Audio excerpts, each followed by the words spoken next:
Rydw i nawr am ddangos sut rydyn ni'n tynnu, ond byddwch chi'n gweld bod problem yn gallu codi.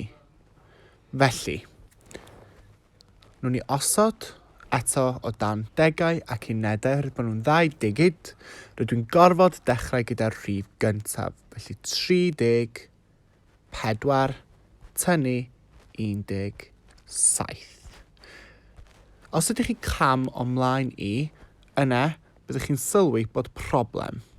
Rydyn ni'n dechrau eto gyda'r unedau, 4 tynnu 7. Os oes gen i 4 losin, a rydw i'n trio tynnu 7, mae hwnna'n swm amhosib. Rydyn ni'n methu tynnu 7 o 4.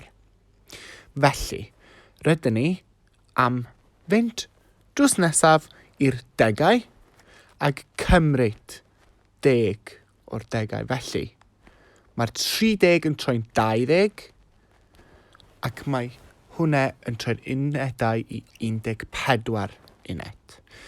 Nawr, rydyn ni'n gallu gwneud y swm yma. 14 tynnu 7 yn 7. Wedyn rydyn ni'n symud ymlaen i'r degau. Mae'n bwysig cofio mae'r rhif yma rydyn ni'n edrych ar fe nawr. Felly 20 tynnu 10 yn 10. Felly'n ateb ni yw 17. Rydym yn dweud un enghraifft i ddangos hyn.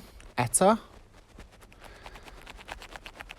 Tro hyn, nhw'n ni edrych ar y rhif 41 tynnu 28.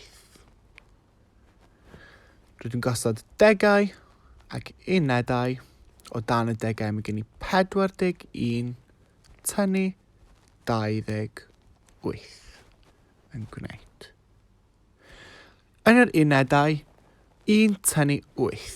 Dwi'n methu gwneud 1 tynnu 8, felly rydw i'n mynd i fynd drws nesaf, cymryd degau er mwyn creu 11 tynnu 8, sydd yn rhoi 3.